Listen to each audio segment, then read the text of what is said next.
সংগ্রামী সভাপতি আলা ডাক্তার আবু মোহাম্মদ মুসা আজকের মিছিলের সমাপনী বক্তব্য রাখবেন। আসসালামু আলাইকুম ওয়া রাহমাতুল্লাহ।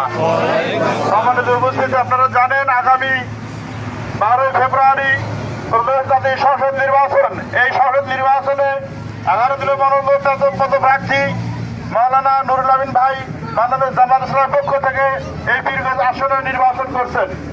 আমরা আগামী 3 তারিখ লালদিঘি ময়দানে, লালদিঘি ওভারব্রিজের পাশে আমরা 3 তারিখে বিকাল 5টায় একটা 9 নং ইউনিয়ন সকলকে মিলিয়ে একটা সমাবেশের আয়োজন করছি।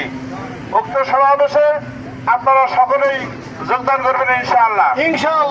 আমরা আগামীতে এই 9 নং ইউনিয়নের যাতে করে আপনার সকলের কাছেই আমরা এই জায়গা পৌঁছে দেব, যাতে করে সবাই